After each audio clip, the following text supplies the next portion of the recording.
Hello and welcome to High Vibe Astrology. This is Jennifer, back with a video on the Aquarius new moon, drawn up for February 9th, 2024 at 5:59 p.m. Eastern Time. If you are new, I want to welcome you. Thank you so much for being here and joining your energy with this community. If you haven't subscribed, I invite you to do that. And I just want to thank those who have already subscribed for supporting this channel.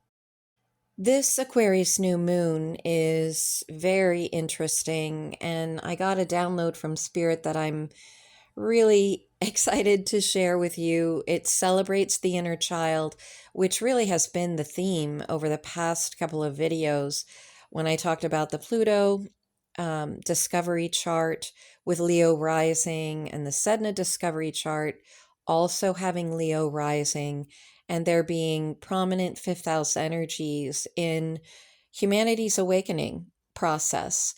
And of course, that is also what we see here in this Aquarius new moon as it is drawn up for my location.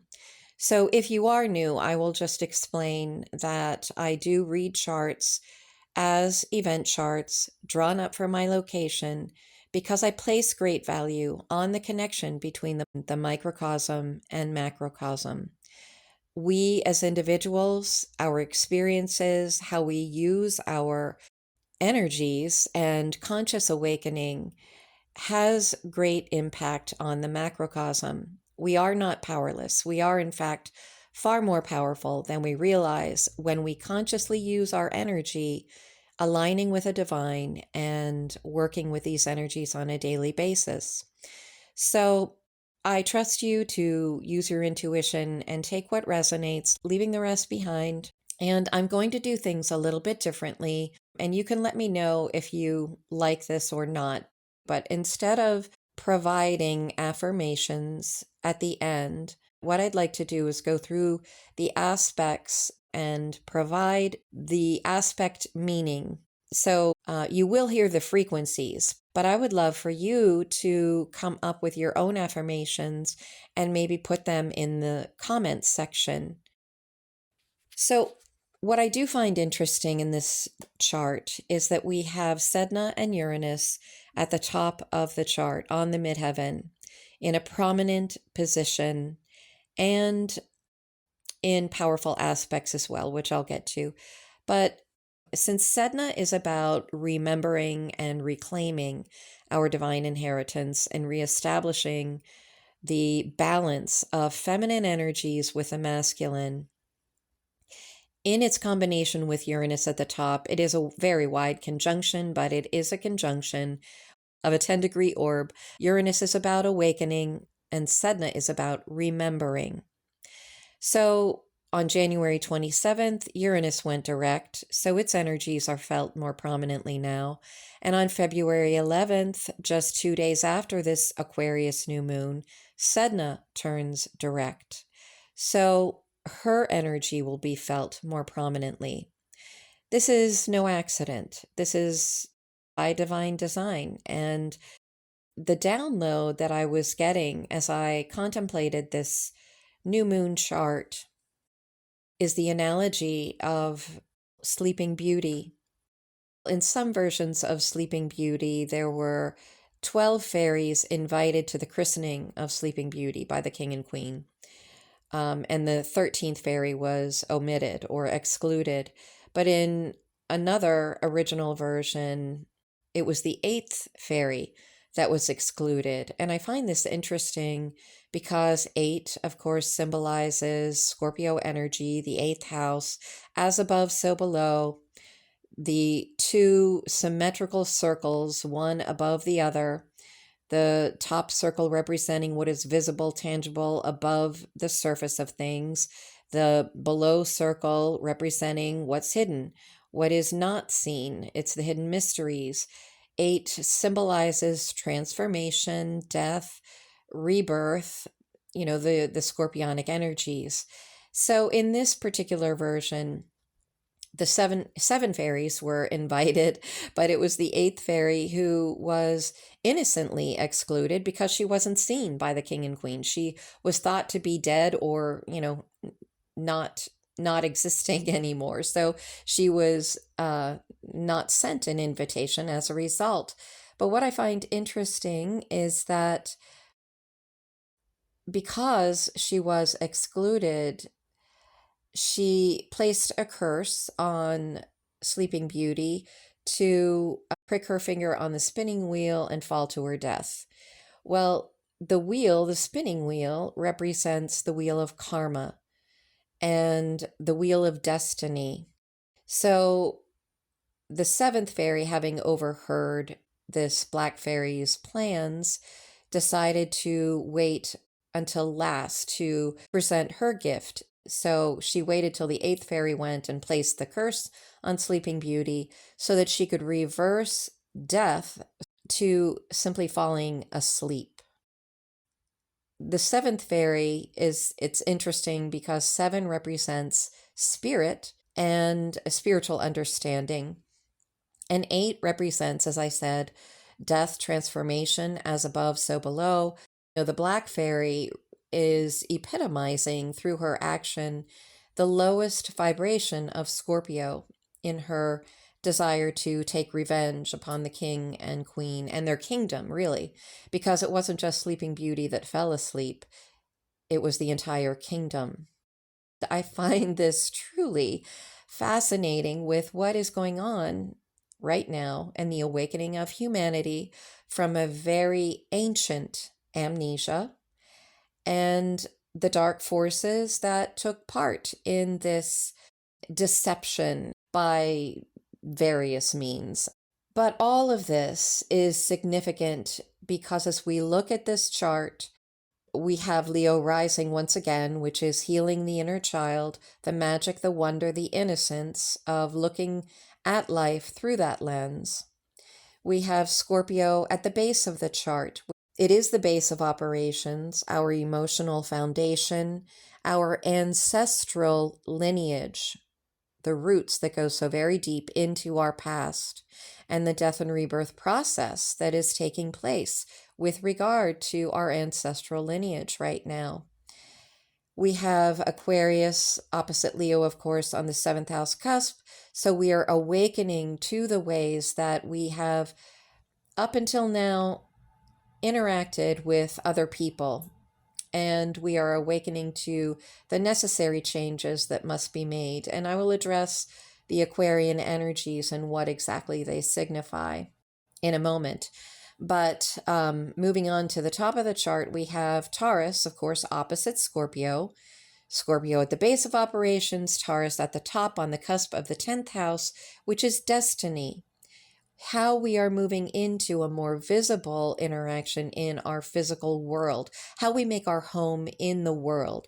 That's what the 10th house represents. Here we have Sedna and Uranus at the top of the chart. And, it is the awakening, Uranus, with our ancient selves, Sedna, and coming into alignment with what all that involves. And that is what I'm going to talk about when I get into the aspects. So getting back to the story, as I said, the dark fairy or the eighth fairy epitomizes the low vibe of Scorpio's expression, seeking revenge instead of looking deeper into what could have been a blessing instead of a curse. She was willing to wait until Sleeping Beauty came of age as a teenager, making her transition from childhood to womanhood and pricking her finger on a golden spindle, symbolizing the start of the menstrual cycle in women, the transition from child to womanhood. And the golden spindle I find interesting because it's symbolic of the shadow, which injures at first, but holds that golden nugget of conscious evolution and, turning the curse into a blessing. It isn't always easy to find. It requires some deep soul searching in order to really find the gold in that situation. And I'm reminded of, I don't recall where I heard this, but someone said at one point, when you find yourself in the middle of hell, keep walking. If you stand still, you won't free yourself, obviously. You're going to stay right where you are in the middle of hell. If you turn around, you're just going to have to cover the same ground 2 more times. If you turn around, and walk back, that's the second time you've covered the same footsteps. And you'll have to turn around and cover it yet again for a third time until you get right back to where you are now and keep moving. So if you find yourself in the middle of hell, do not stop. Keep going. And it really epitomizes the Scorpio journey. There is a vein of gold, but you have to dig deep for it sometimes. So it also has to do with the power of sexual energy to transform our lives when appropriately understood and expressed. It is the Kundalini life force energy that is a gift from the Creator. And as I've said in previous videos, it is why the sexual energy has been so vehemently attacked by the dark forces on this planet who, believe it or not, have been infiltrating humanity's existence for thousands of years, since before Christ walked the earth. And these dark energies are not human. They have cleverly and patiently been studying humans and our behavior so that ever so gradually over time, that control over us would remain unnoticed. Much like the frog in a boiling kettle of water that heats up gradually and doesn't know it's being cooked until the very last minute. This Aquarius new moon is quite literally our wake-up call. It's the wake-up call to humanity, and the aspects show how supported we are in this process. The dark forces are being exposed. I mean, Pluto has, for all intents and purposes, completed its journey in Capricorn. It dips back into Capricorn later this year in September, very briefly, but for the most part, it is now in Aquarius. And this is the combination of awakening the Kundalini within all of us. So Pluto represents that power, that pure passion and power that remains at the base of the spine until the Aquarian energies. Aquarius is air, it circulates, and it's responsible for the circulation of energy in the body. And Aquarius represents, as does Uranus, the planet that rules over Aquarius, it represents that shakti, that sudden awakening. And if you work with Kundalini energy consciously, then there can be a gradual awakening process. But if you are not working with it consciously, then there may be sudden bursts of Kundalini awakening that can possibly cause pain in the body if it's not moving and circulating evenly or in a balanced state. Anyway, it is Pluto in Aquarius that represents not just Kundalini, but the circulation of it. So getting back to our story, just to finish up, the prince who awakens Sleeping Beauty does so by kissing her forehead. And the forehead is the location of the third eye, our spiritual sight, and the pineal gland. So in yogic breathing or in Kundalini breath work, we are moving the lower energies represented by the two serpents in the caduceus, the ancient symbol of healing that the medical field still uses, by the way. The two serpents moving up the staff represents our spine and the solar and lunar energies that are consciously moved up the spine to unite into one eye at the pineal gland. This symbolizes what Christ talked about in terms of the two eyes becoming a single eye and filling the whole body with light. That is the illumination or the awakening. When the Kundalini energies are used properly and moved from the base of the spine up to the unification of the solar and lunar energies, the masculine and feminine, yang and yin, becoming one. Christ was an advocate of women, and even though Mary Magdalene was portrayed as a prostitute in the Bible, I believe there's much more to this story, and it's more a case of an imbalanced masculine view that villainizes the feminine role because she personifies divine feminine wisdom and the great mystery that can be very scary because we don't understand it. But it represents the missing piece to humanity's unfolding story. Either of these energies, expressed alone and to their extreme, is out of balance. Masculine or feminine, to the extreme, is out of balance. It's polarized, and it leaves the other energy hanging up in the air. It will be afraid, naturally, of the other because it feels so foreign to it. And it feels quite foreign to it because we have been in a state of separation, cleverly deceived into believing the intellectual is superior to the intuition. That what we view in terms of tangible things and the visible reality is our entire story, encompasses our entire reality, when in fact it is only a fraction of the truth of our reality and of who we are in our innermost being.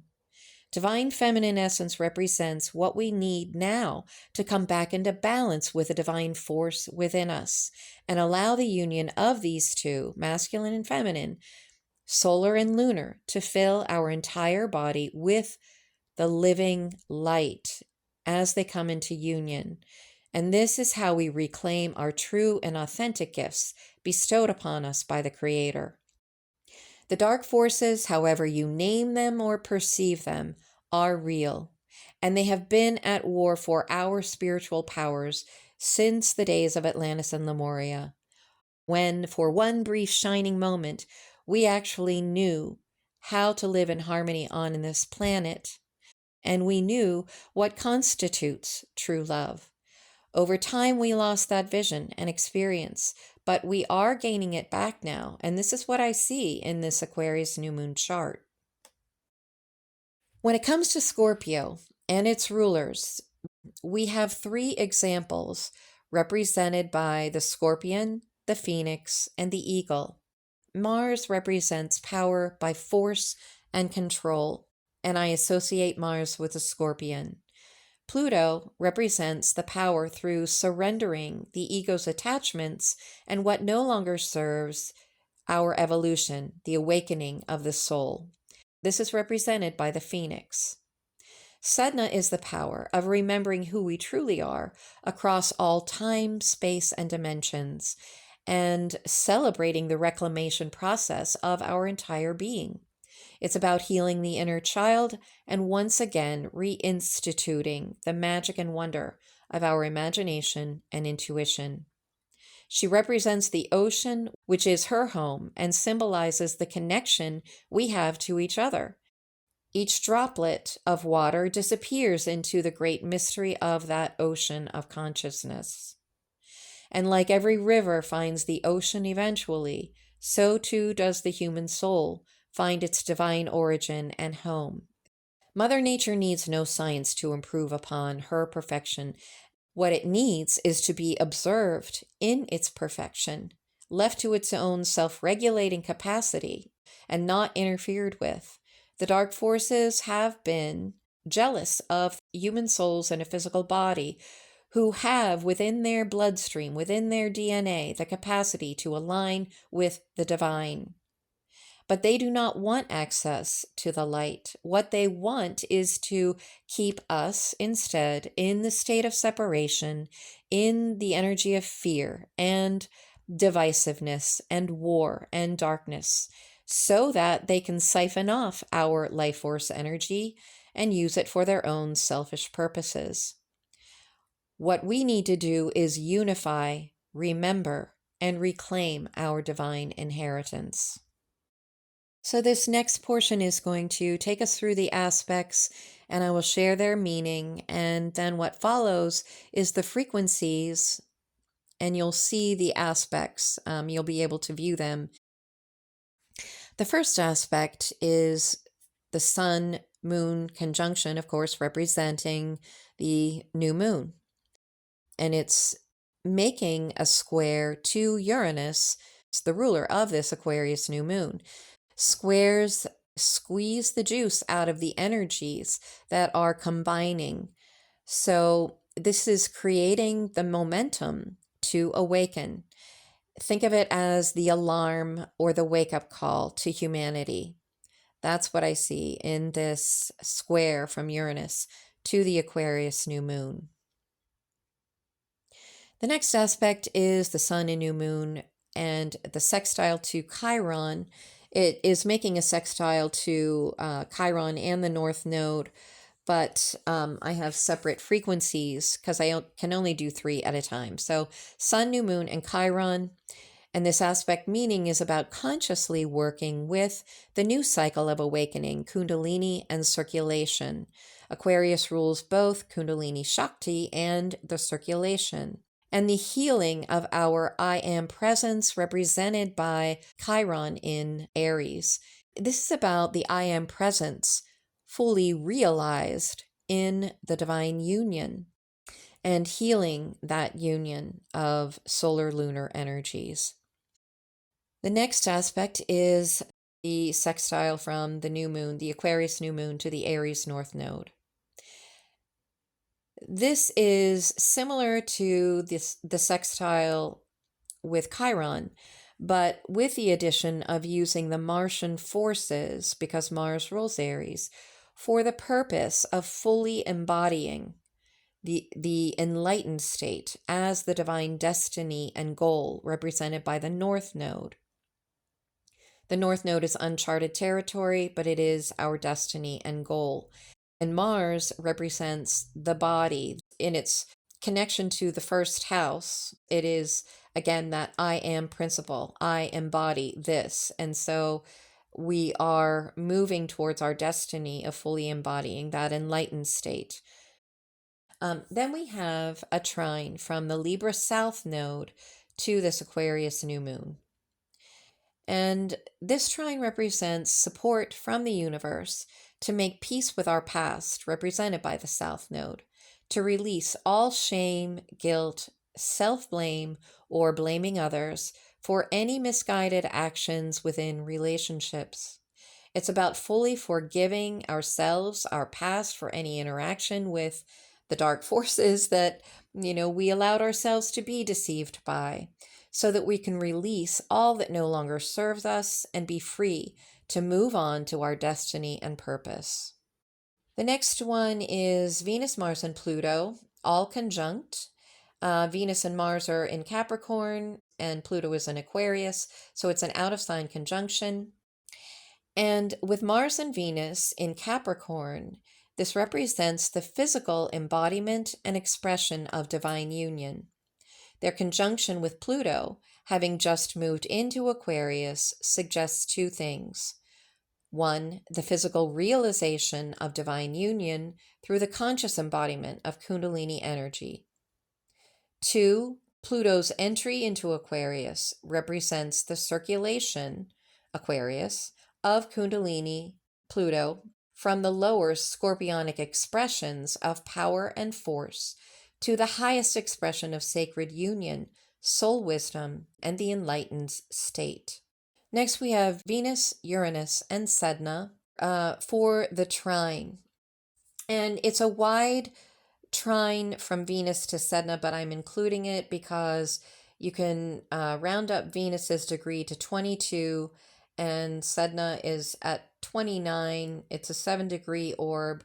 But Venus kind of represents that midpoint, which connects that wide conjunction between Uranus and Sedna.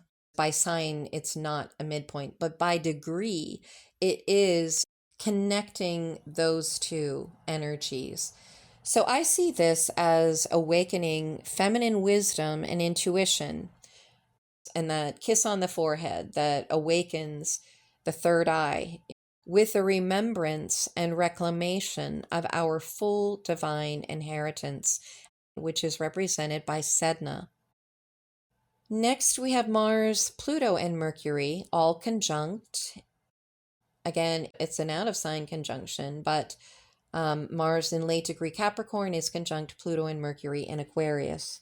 This is the realization, Mercury and Pluto, realization of the sacred role of the masculine, represented by Mars, to protect and defend feminine essence, as Christ did, and to honor and respect the feminine within himself and in his external reality.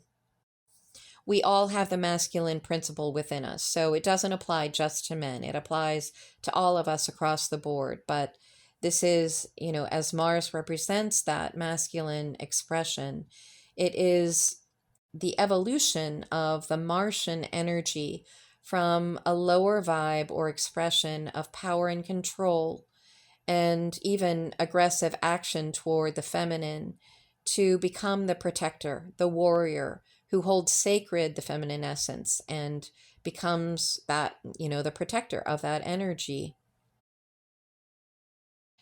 Then we have Mars, Neptune, and Sun for the yod from the Leo ascendant. I'm using the Sun in this case because it rules the Leo ascendant, and Mars and Neptune form a sextile, and together they form a quincunx or a yod to that Leo ascendant. And this is about advanced soul recognition and conscious effort of the masculine energy to do, quote unquote, to protect and hold sacred the inner child in us all, and to honor the intuitive and imaginative realm as a necessary part in the process of humanity's awakening.